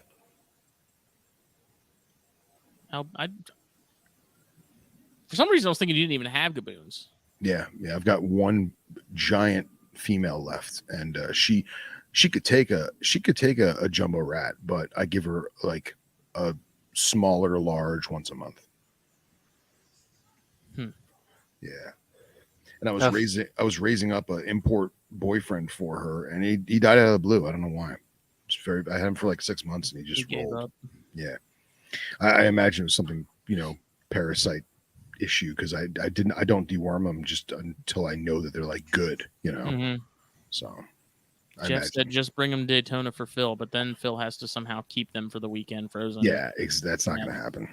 Yeah. Because I do, like, I vacuum seal them and everything. Like, I freeze them, and then they get vac sealed, and then I date them and stuff, and so they're definitely going to be good for a long time. But yeah, getting to the point now where I'm like literally hitting up the people I know locally that have stuff that's even big enough to eat, and I'm like, I literally want you to take rats, and no one will. So that's wild, man. I'm like, it's what crazy. The hell? Everyone's complaining about rodent prices, and here I am with the surplus. Legit. Yeah, Jeff saying $5 for an XL. That would be cheap here. Yeah, that's crazy. Wait, you said $5 for an XL? I think that's what Jeff said. In Washington, yeah. Dude, they're like $10-12 by me. Are they really? Yeah. I was about to sell these things for $2 a piece. Yeah, same here. They're expensive. Yeah, because no one wants to raise them to that size, and most of the breeders aren't XL size. They have to like make them that big, if that makes sense. Like, I know mediums are like $7 to $8 probably. I mean, that's a little high. Yeah, I think mediums. I think I pay like $3.50 or something. Yeah, that'd be good. I wish they were that cheap here. Yeah, but I don't have anything that eats that, so I'm fine. Yeah, I think mediums are like $3 or $3.50. Larges are like $4.50, something like that. So, if I could figure out how to ship them, because I looked into it a while back, and shipping through UPS with like dry ice is a lot easier than with FedEx for some reason. Like with FedEx, you have to like sign up for like a certain account and all this other stuff, and like obviously the boxes have to be marked that there's dry ice and stuff, because I guess it is considered like a hazardous material to some degree. Right. If I could figure it out, I wouldn't mind shipping stuff, but on that UPS note, so TSK, right? And like whenever you look at their Morph Market ads, it always says we only ship UPS. Yeah. That just seems knowing like a UPS guy, they're like, no, we never ship any snakes. It's never a thing. So it's There just was a service a couple years ago that tried to do it just through UPS, and I'm thinking either they just didn't survive or that ended up. There was another one that was either the same company or another company was doing the same thing, and it was a total scam. But I can't remember if they were the same or what. It's like a no snakes at all. You can ship lizards and frogs through UPS, but no snakes because of that like dumb thing that happened where the CEO doesn't watch snakes on a plane or whatever and doesn't want snakes being shipped. Yeah. But like they still say, well, like the TSK still says that they ship with that, so it's almost, I don't know, it gives me a weird feeling if I were to, like, it makes me not want to buy from them kind of thing, because it's kind of just weird. I don't know. Well, apparently you can ship through the postal service too, as long as considering that the box of freaking shirts that I sent Phil is in the ether right now. Yeah, I just actually checked my price list. I pay $3 for medium and $3.60 for large. So I was a little off. Huh, that's not too bad. Because I know mice are still like the $2 range, like adult mice. Like either it's like $1.90 or it might be probably $2.10 or something now. But yeah, and I'm gonna check jumbos because I never buy jumbos. So let me see. Hold on. Well, the problem is I don't know exactly what size these rats are, because I need to weigh them really and figure out where they sit. So I was very wrong. If I was going to buy jumbos, they'd be $5. So I was way off. Samsonite, I was way off. Because I am getting to that point where, I mean, my freezer's never been more full, especially of like, newborn pinks and rat pinks and rat pups and stuff, which has been nice. But now, like, these adults, I have some males that get older, and I'm like, all right, buddy, come with me. It's time to go over the Rainbow Bridge. Yeah. And then have some hip young gunslinger come in his place. Wow. It just sucks, but I got so many males that I'm just like, where did you all come from? And there is a way you can look at like a litter of rats and tell like what's male and what's female. I haven't gotten good enough at it yet to be able to say, because otherwise I'd just start, separating some even and doing that. But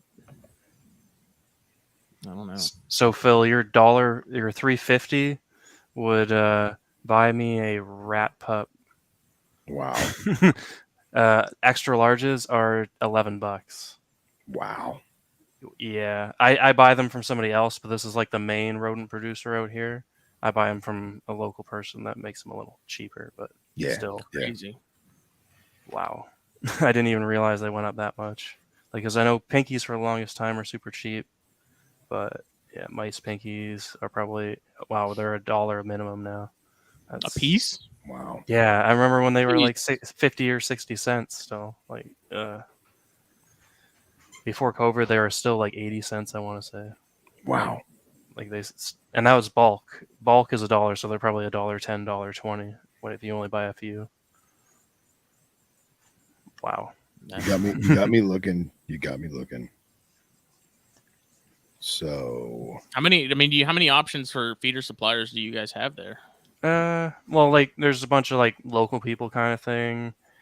There's a couple bigger ones. One of our buddies, Tyrone out in Alberta, he imports frozen rodents from the US and is able to sell them cheaper than most Canadian people and still make a bit of money.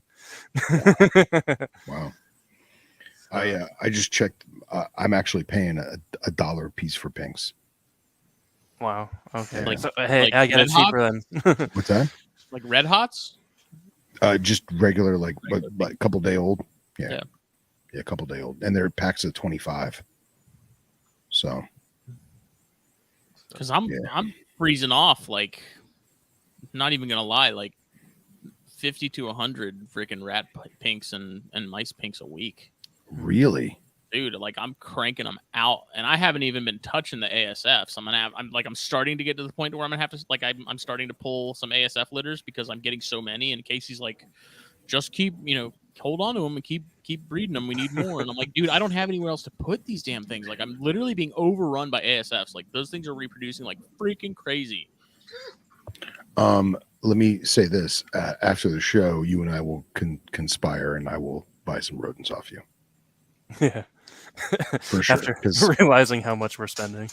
Well, no, I was gonna say is I'm almost out of rat pinks, and if you say you have that many, I'm gonna take them because I give rat pinks to everything.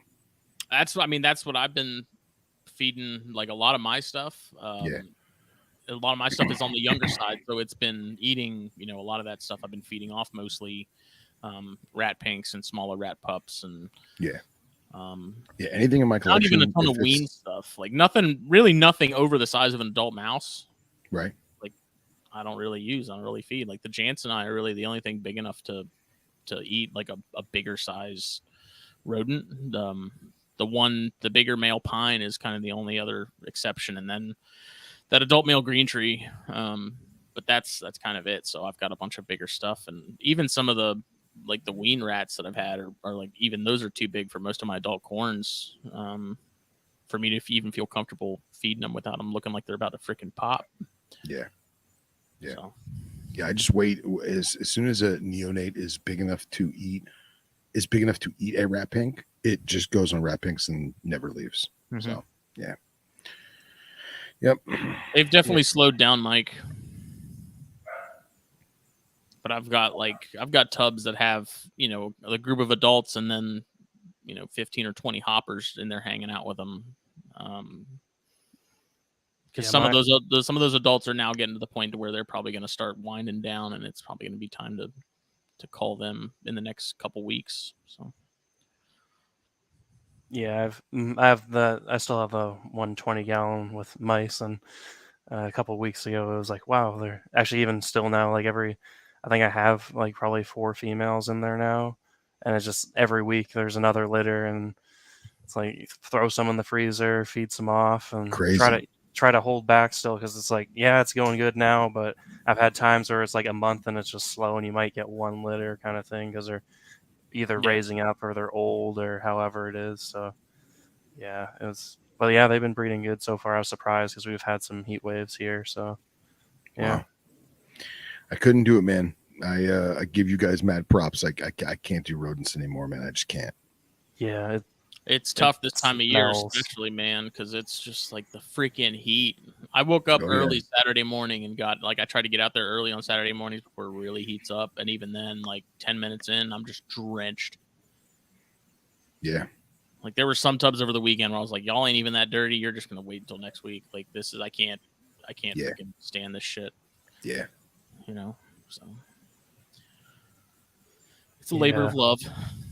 Yeah, the things we do for our serpents. But I'd still rather do that than have to buy in bulk, because like Jake's buying on a regular basis, and the amount of money he's having to drop on rodents is just crazy. And I have more snakes than he does, I think, currently. Yeah. So. Yeah. How's that Jansenite egg looking? Rolling strong. Good. Haven't candled it or anything, but it's looking fine.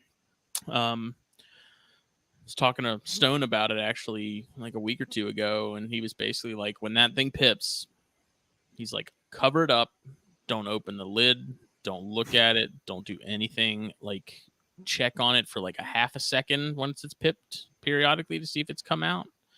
But he was like, as spazzy as those things are, he's like, they will undoubtedly shoot out of that egg with that umbilical cord still attached and rip it or something and bleed out. Like, wow, I didn't even think of that. He was adamant about it. Like no Jay Brewer. He was very, very stern in his message of like, when it happens, leave it alone. Which, I mean, I was gonna do that regardless. Like, as long as the wait is for incubation on that thing, like I waited this long, I'm not gonna, rush it out of the egg or anything like that. So yeah, I wouldn't have even thought of that. I mean, I'm not surprised. Yeah, it would be something that I'd definitely be mindful of had he, even if he hadn't said anything, you know. But yeah, I think he was just like, look, it's like when that happens, ignore it. Don't look at it. Don't breathe on it. Don't touch it. Wait for it to be out, and then do whatever you need to do. And you know, we'll see. Still got a good bit of time to go. The rhino eggs are supposed to hatch the weekend of Daytona. Oh, nice. So, those look like they're Selling doing out good. the show. That's gonna be tough, man, because I'm gonna be itching to go home and see them, man. Yeah. And then I have a corn clutch that's due to hatch literally any day now. We're on like day 73. And What's the pairing on it? that is the Ghost Tessera to the pied blood red male. Oh yeah. So I'm waiting, and then the Castagna Motley to the Ladies Island female clutch is the one after that, and then the Baird's clutch is the one after that. So I dropped the incubation, like the incubator, down to 78 for the rhino eggs and the Jansenii, which as a result like makes the other clutches that I would normally have warmer take longer. So how warm's your snake room or house? Because maybe the Jansenii and the rhinos would do better just at a different ambient temperature.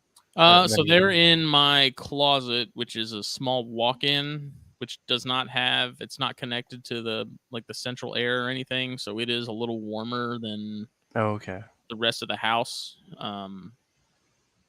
I actually think if they were just in that closet, it would be warmer than what it is in the incubator. So yeah, that'd be. I don't know. I'm just, like I said, you know, me and Jake talked about it too a couple episodes back. Like, I'm just so paranoid about keeping anything outside of the incubator out of fear of me fat fingering something and dropping a box or something stupid that was completely preventable. Like, yeah, I treat the incubator like a safe. I don't have to worry about something happening to stuff if it's in the incubator. I don't have to touch anything to like check on stuff because I have the flashlight and it's got the glass door and stuff. And it's not fear of the temperatures or anything like that. It's 100% like I'm going to pull one of these tubs off the top rack or something and I'm going to drop it like an idiot on the last, couple days of incubation and completely ruin. And is your incubator hooked up with like alerts in case it kicks off or overheats or whatever? It's on a Herpstat, which has an alarm setting, and I don't believe the alarm is on. It's on to some random number, probably. 95 yeah, degrees. I just turned it on and it's set to whatever it's set at, and just let it coast. But, yeah, no, I just think of that horrible thing that Henry and I dealt with the Siamensis eggs, and I mean it was a very, very preventable issue, but just people make mistakes, So I worry about shit like that. The alarm goes off when the fuse if the fuse goes out, which is nice. Okay. That's kind of my main concern, but otherwise, like, and that is kind of the nice thing about colubrid eggs is like if the power does go out or if the thermostat does go down, they're still at a temperature that's completely in line with what they would be at anyways. So yeah, it would be a little warmer, but it's not going to be anything detrimental. So yeah, I'm okay with it. If it were chondro eggs, I'd be a little more concerned. Sure. Which hopefully that'll happen at the end of the year. We'll see. All right, cool. It'll be nice. It kind of works out that those are winter breeders because then that's the time of year that I don't have anything in the incubator. So we'll see. But hell yeah. I like having the consistency because right now I have it set at 78, and I'm just gonna let it. Letting it ride and maintain that. I think the fluctuations and stuff are fine and all, but and with the the Cyanea and the way I had it set up before the Jansenii and the rhino eggs went in there, is I'd have it set to like 82 during the day and then it dropped to 78 at night. And then I just scrapped the 82 part altogether and just had it set straight to 78. So okay, yeah, I don't know. That worked fine for the other stuff I was doing it, but we'll see. Yeah, man. Yeah, those rhinos will be pretty cool when you get them. I think, like, I know you mentioned probably using the live fish method, but I think what's his so name? Rosie Red. Did JP I think mentioned using. I think I re-listened to the episode not too long ago, but I think he was able to use smelter or the what is it? The Hikari, those Hikari fish that Hikari sells in the frozen packs. What are they called again? I think he used something like that. Talking about like bloodworms? No. Hikari sells like a frozen like silver sides or something. Yeah, silver sides. Oh, silver sides. Okay. Like I think he was able to like pretty quickly get moved with scenting with that and putting the pinky in the water bowl kind of thing. Maybe you need a fish or two to get it moving right away. Yeah. Or just like because I've worked in fish stores and stuff in the past, and it's like I would never want to feed a live feeder fish to anything, let alone a snake. Yeah. Oh, well, I mean, I like Rosie Reds are super cheap. I think you can get them at PetSmart for I think they're like 15 cents a piece or something. And I like my goal with that would be, make that as temporary as possible. The baby rhinos are pretty tough and can go a surprisingly long time without a food. But I think initially I'll probably try Rosie Reds, and then sort of once I get them, 2 or 3 meals of those in there, try them out on pinks, and if they don't take, then maybe switch over to something like frozen silver sides or something that's considerably more fish smelly. Yeah. You could always do we used to, for baby monocle cobras, used to take an old mug, that like ceramic mug that you don't care about anymore, and pour tuna juice into that, and then microwave that to get it, hot, not boiling or anything. Ew. Microwave it, and then toss your flash thaw your frozen pinks in the tuna juice in the cup, and then just drop feed frozen thawed pinks that were thawed in tuna juice, and bingo. Yeah. I think it's almost sounds like with the rhinos, like that would definitely probably work. And then you just, instead of dropping it in the floor, maybe drop it in the water bowl, or a separate water bowl that you just use as like a feeding bowl. Yeah, the problem is like the rhinos they like to fish, right? So I don't know. Yeah, but the problem is you can't put it in a water bowl because it'll wash the tuna scent off. Yeah, that's the kicker. Maybe put a little fish in there, like a slice of fish or something. I don't know. There's probably multiple ways to try. There you go. You get to experiment with how to feed rhinos and not be like Terry Burwell standing there for 15 minutes, bumping it on the nose. Terry did get a clutch from the Paracyanea that I sent him. Oh, nice! Like a really nice clutch from that female. So I thought that was awesome. I told him, I was like, be prepared for her to drop a second one because she did it with me. She thinks they're freaking egg machines, man. And then a third. Dude, it's really no wonder why they're so prevalent naturally, where they're at. Because like seeing it firsthand, I'm like, mother of God, like these things do nothing but freaking crank out babies. Yeah, it's wild. But yeah, I mean, I do kind of wish I still had the the dart frogs and stuff, because the tadpoles that I tried with that first rhino that I got from Terry worked great. It snatched those things up no problem. And that is kind of a nice, I guess, use for if you're overloaded by tadpoles, depending on the species that you're dealing with, especially something like Vittatus, where those tadpoles get a pretty decent size. Yeah. To where they're substantial. It's not like Leucomelis or any of the Ranatomea where the tadpoles are tiny. With your bigger stuff like your tinks and things like that, I think they'd be great for that. Those Vittatus were perfect for that kind of thing because they were producing so many. It was just ridiculous. So I think that's like a really good alternative feeder for that kind of stuff that I think would be very much worth having a tank with, a trio or whatever of Vittatus in it, and just having them crank out tads, or even the was it the Anthony eye? Yeah. Yeah. Bird poop frogs would be an idea too, although then you'd have to get crickets. Yeah. I bred those for a year.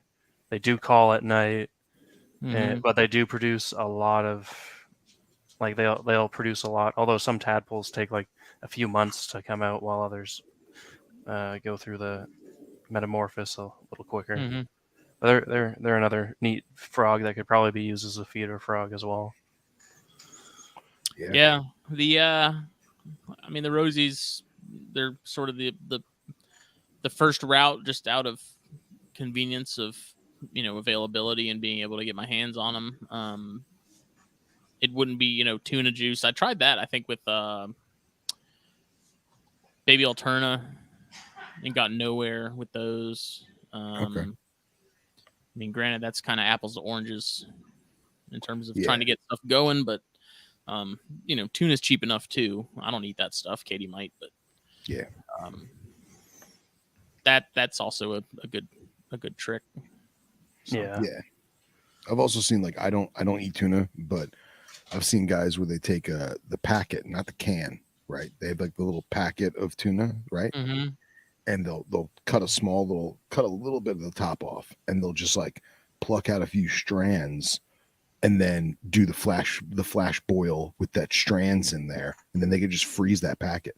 It's not gonna go bad frozen. I know I would take silver for the hognose. I would take, when I used to breed them, I took silver sides, thaw them out, cut them, like break them in half, and rub the pinky with the inside of the silver side. Yep. That works sometimes. Yep. Actually, I even got an adult female to eat an entire silver side. Oh wow. Daniel Lopez said Gambusia, which is another option. Dustin asked, did you notice bigger babies doing the lower incubation temp? I don't know yet, especially with the corns, because I've never incubated corns this low. So from the way those eggs look, that ghost tester female, even when she was with Chris, like, she laid small eggs for a corn snake, which, corn snakes already lay pretty small eggs. Those things look like they're gonna freaking pop. Like, they've gotten so damn fat, and they're getting close because there's a ton of like condensation on the lid, so there's respiration happening. So we're getting there. I just don't know. Obviously it's taken, we're at 10 days longer now than what you would typically get with corn eggs. So again, like, any day now I'm expecting it. It's getting irritating when I get all excited and I wake up in the morning to check eggs and there's no heads, and then I get home from work and I'm excited and I check and there's no heads, and like, it's killing me. I just want some damn babies. We know the feeling, man. We know the feeling. With that, are you gonna get some pied-ish looking babies, or are they all just gonna be like hets or diffused, or however that works? Currently, it will be a wonderful blend of normals and some tesseras. That's always cool. So yeah, Katie's back. BRB.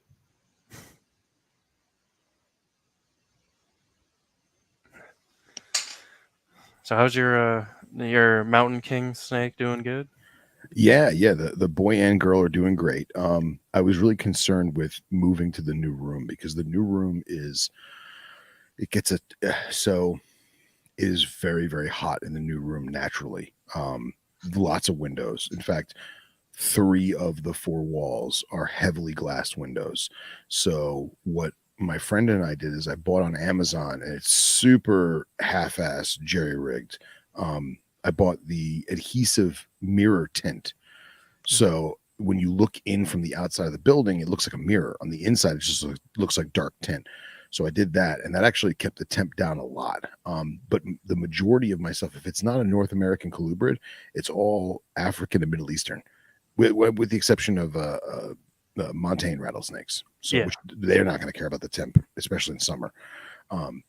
And I put govies in the room. I put one on the north side, one on the south side. And the hottest it's been so far, with a ceiling fan going, central AC doing something in there a little bit, and that mirror tinting, it's maintaining a peak temp of 85 Fahrenheit. Okay. Because I know with my pyros, the female I've had, like, the male's doing fine, but the female is definitely like regurged a few times with some of the higher temp days. Yeah. And so, like, even when it was probably, I had never actually temp gunned it, but it was probably 80 to, maybe not, it was probably higher than 80, but it was probably that 85 to 83 range, I want to say. Could have been hotter too, but because they were up in my bedroom for quarantine. So I think moved them down to the snake room, where right now it's probably gonna be 80 to 75 day temp for the rest of the Okay. summer. Because my snake room because here it doesn't get too warm. Right. Well, other than now, but like now it's perfect. I don't have to throw a heater on in the morning or anything. Yeah. But yeah, so I'm hoping she stops regurging, because I did the slice the pinky thing, and that was working for 2 months since I got them. Yeah, And that was working good. it's real. But yeah, like the other last week, she regurged again, and it was like, Oh, jeez.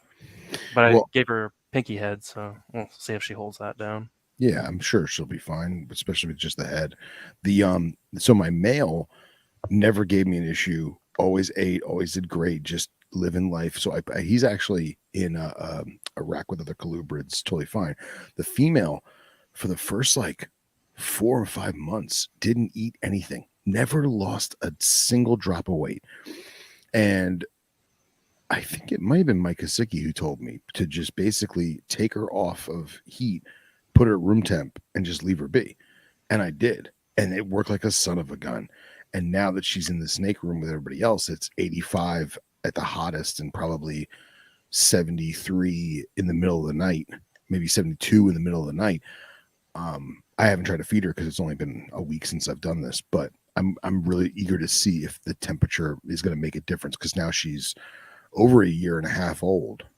I mean, actually, yeah, easily a year and a half old. So I'm hoping that she just sticks with the same, I'll eat, I'll poop, I'll sleep, I'll eat, I'll poop, I'll sleep. And this temperature won't be a detriment to everything that we've done so far. So we'll see what happens. Hopefully. Yeah. Yeah. I really want them to freaking grow, because I would like to keep them communal. I'd like to do like what Mike does and keep the adults together. But there's probably at least another 4 years until they're ready to do that. So we'll see what happens. I noticed that mine started growing actually pretty quickly once I got them. Like, they were I think they were late last year babies. Okay. And I assume that Ty was feeding them when he had them. They're het Applegate animals. Nice. But as soon as they started feeding, like, I swear, like, maybe it's just me going in the room every day, but I swear they're growing bigger. So it's kind of weird how quick they're growing, it seems. But that's good. It's good, man. So good. Did Skylar, you said, or was it Mike? Mike is yeah. So did he get that from reading the King Snake book? Because I know Bob Applegate wrote that he kept some of his king snakes communally, but he never said which ones. Okay. Obviously, I've heard. Yeah, obviously not Ketchula. I've heard a lot of people over the years that keep, any of the mountain kings together. Zanata, Pyro, whatever. It's just making sure that their temperatures are right, that they have plenty of places to go, and that they're both adequately fed individually. So, and I just feel like they're very much, in my opinion, they don't strike me as I'll eat anything that moves. To me, they're more of I'll eat what is supposed to be eaten. Does that make sense? What was like a Florida king? Oh no, if it's moving, it's food. Yeah. So damn Ketchula stuff. But I'm a king snake guy at heart, but I've only got, I don't know, less than 10. So I'm not the leading authority on that at all. I just enjoy them. I'm talking to Chris about some Leonis again. Oh, nice. Don't want to try gray bands again? No, I mean, I'd keep gray bands again. I don't ever plan on breeding them again, but yeah, but was that more your dad's thing, right? Yeah. And he had a nice group of Thayeri that I am still kicking myself to this day for getting rid of. But Chris has some that he's putting together that I am already told him. I'm like, whatever you've got, let me know, because I got the itch. I really do like Leonis a lot. That's a cool little group. Yeah, man, for sure. Oh yeah, the milk snake phase ones are really neat to me Yeah. because it's cool how you get that like milk snake looking king snake that can also shoot out those greenish ones or the orange ones. Like it's just cool. Yeah, Yeah. man. For Plus sure. his will have lineage, right? Because his are probably from John. So you get the lineage behind that. Yeah, too, I'm probably. trying to. He told me who he got his from, and I'm trying to remember off the top of my head who it was. I don't think it was John. It was somebody else, but I'm sure John at least has a hand in those somewhere. So Yeah. we'll see. But Did everybody see those Nablaki that Eric hatched out? I did not. It makes Eric? you want them. Eric Westmoreland. Yeah. Oh, okay. Yeah, No, I'll check them out. Makes you really want them because I already saw when they were hatched and I was like, should I just do it? Should I just text them now before they even get eating? Nice. It's hard because I've been eyeballing some of those. Not that anybody actually sells them publicly, but the Utah milks and the pale milks and some of that like little oddball milk snakes, and it's like those actually do seem kind of cool, even though you're gonna have to like feed them like mouse legs and stuff when they're babies. Oh yeah. Yeah, no I'll tell you what's actually loving the new hotter room, believe it or not, is my my Outer Banks I got from Doc Loafman. Man, I was keeping them at room temp and they were doing fine, and now I put them in the hotter room, and dude, they're always out. They're cruising, and like it's not cruising like I'm too hot, I gotta get out of here. It's more like a curiosity thing, exploring more. I'm seeing little tunnels through the aspen that I never saw before, so they're actually coming out pretty damn cool, man. And they're just starting to change and get more speckly. I'm so excited. That's pretty cool. Yeah. Is there anything you guys are looking to add at Daytona? Oh, of course. Smitty, you go first. So sort of at the top of the list is I really want to get a coral ghost corn or two to eventually tie into the castagna stuff. And then Tony D had some ultras last year that if I had seen those before I got the other stuff, I would have snatched at least one of those up in a heartbeat. So hopefully if he has some of those again this year, that's definitely going to happen. But pretty much everything I've got my eyes on is corn related. Nice. Trying to stay focused. It's hard. Well, me, I'm all over the place. I definitely want to try and get either an anery female Transpecos or a het anery Transpecos female to go with my male. I'd like to try and get a pair of Davis or like Davis-ish looking normal Transpecos. I think that could be a lot of fun. I need a female Goinai, Meansai, so that's definitely on the roster. Man, obviously gonna keep my eyes peeled for some Nephris, but other than that, I was gonna try and find another Glades rat, but Kasicki's coming in clutch, so I think that'll pretty much do it for like specific mission based, desired animals. But oh yeah, that'll be cool. Yeah, I think Rob posted pictures of his subox that he hatched out. Yes, yeah. I have to reach out to him. I know you sent me his contact info. I felt horrible. I never followed through with it just because I knew that I had the move coming and just trying to figure everything out. But I'm definitely gonna reach out to him, especially now that you tell me that he's bred Deathies and some other stuff too. Oh so. Yeah. He seems like a really cool guy because he's in that Trumbauer clan. Yeah, but man. he definitely the Trumbauer tribe. He doesn't. I don't think he sells that much like outside of Daytona. Like he just kind of breeds. Like the subox are from last year's babies, kind of thing. Yeah, just brings all his stuff, sells it, and but I'm sure since you're in Florida and you would probably be able to get them beforehand, kind of thing, or meet up at the show. But yeah. Well, what I would definitely do is I'm gonna hit him up and see what's what, and then if I can just run it with him on vendor day, vendor setup day, And Oh, that yeah, way, yeah. that way it's off his table. I can squirrel it away and be done with it. I may. I'm debating messaging, seeing what he's gonna bring this time, because it seems like a yearly thing now that I just get something from him. So Nice. maybe I'll see if I can talk to you guys about maybe holding on to something until it's time to export it. But we'll see. I shouldn't add anything, but you know how hard that is. Famous last words, man. Oh yeah. Yeah. My goal is to buy more books than snakes. That's the goal. So Actually, yeah, that's also why I want to go to Daytona, because I need to add to my book collection. I don't ever have any plans because I know that whatever my plan is going to be, it's not going to go that way. Oh yeah. Yeah.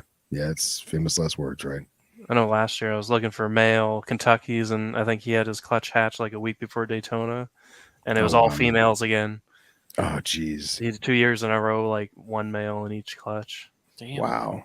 But then he sent me the list, and there's like I think he said Highway 277 Alterna, and then the Wild Rose Pass were on the thing too, and I was like, I'll take those. Yeah.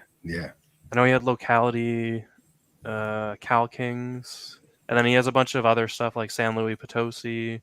Nice. And Nice. He probably has a whole range of stuff. So yeah, it's always cool to see what other guys got. Very cool. Very cool. We are at the 2-hour mark. Do we have any closing statements, arguments? No, man. We covered a lot of cool stuff tonight. We did. Oh yeah. Well, this was episode 169 of Snakes and Stogies, part of the Herpetoculture Network, which is brought to you by Fulvius Apparel, fulviusapparel.com, Fulvius Apparel on Facebook and Instagram, blackboxcages.com. Use code THN at checkout if you buy yourself a rack or a cage or both. You won't regret it. Fastest lead times around. Buy a rack, buy a cage, get it before you forget that you even ordered it. That's true. Crazy. That's very true. Instead of having a box show up on your porch and going, "What is this? I don't remember ordering it." It's like, "Oh wait, this is the cage and rack I ordered 3 weeks ago." Because lead time is currently 2 weeks from the time of order. So wow, 14 days. That's wild. Crazy. Blackboxcages.com, Blackbox Cages on Facebook and Instagram as well. The fine folks at Puget Sound Pythons, go give them a follow on Instagram and Facebook, and hunt them down on Morph Market, because like Phil said at the beginning of the show, they have some stuff up, if I'm not mistaken. So go check it out. Michael, where can people follow you? They can follow me on my Facebook or Instagram. It's just my name. On Instagram, it's a _ between Michael and Gillon. But it's Gillon. Yes, sir. Gillon. Right. We'll be back for THP on Thursday. And hopefully some corns have hatched by then. We'll see. Nice. They're killing me. You love it. It never gets old, but it's just always like, damn it. When's it gonna happen? You know? It's killing me. Thank you, everybody. Have a good evening. We'll see you later. Bye.